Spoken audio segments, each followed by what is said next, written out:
Hi అండి, welcome to my channel. ఎలా ఉన్నారు? అందరూ బాగున్నారా? నేనైతే చాలా చాలా బాగున్నాను. సో ఇది వచ్చేసి చాలా లాంగ్ వీడియో అయితే షూట్ చేశానండి. బట్ అదంతా పెట్టేదానికంటే కూడా ఒక చిన్న సింపుల్గా ఇలా పెడితే సరిపోతుందనే ఉద్దేశంతో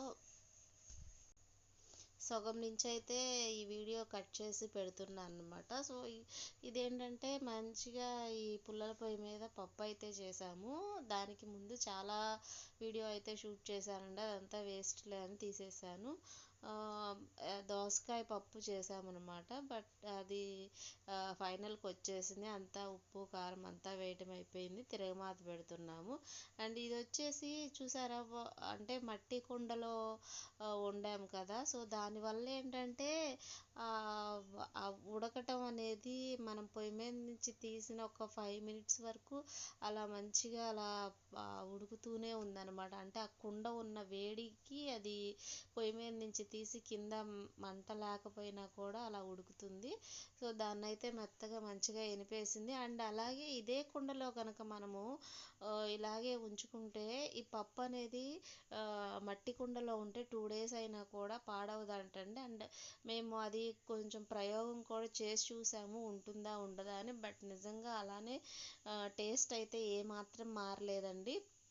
మనకి మామూలు కుక్కర్లో వండిన దీని మాదిరిగా పాడైతే అవ్వలేదు, మంచిగా బాగుంది. సో ఇంట్రెస్ట్ ఉన్న వాళ్ళు అంటే పుల్లల పొయ్యి మీదే చేసుకోవాలని ఏం లేదు. బట్ మాకెందుకో అలా ఆ రోజు సరదాగా చేద్దామనిపించి చేసాము. మేము కూడా డైలీ అయితే ఏమి అలాగా పుల్లల పొయ్యి మీద చేయము. ఇంట్లో గ్యాస్ మీద చేసుకునే వాళ్ళైనా సరే మంచిగా అలాగా మట్టి కుండల్లో చేసుకుంటే బాగుంటుందని అయితే అనిపిస్తుంది. కానీ ఇక్కడ చాలా ప్రాబ్లమ్స్ ఉన్నాయండి. మట్టి కుండ ఏంటంటే కొంచెం పగిలిపోయే అవకాశాలు అలాంటివి ఉన్నాయి. కొంచెం జాగ్రత్తగా, అంటే ఫస్ట్ టైం యూస్ చేసేవాళ్ళు కొంచెం చూసుకొని జాగ్రత్తగా చేసుకోవాలి. అండ్ కానీ ఈ టేస్ట్ కూడా చాలా డిఫరెంట్గా ఉందండి. అంటే మనకి మామూలు కుక్కర్లో చేసుకునే పప్పు కంటే కూడా టేస్ట్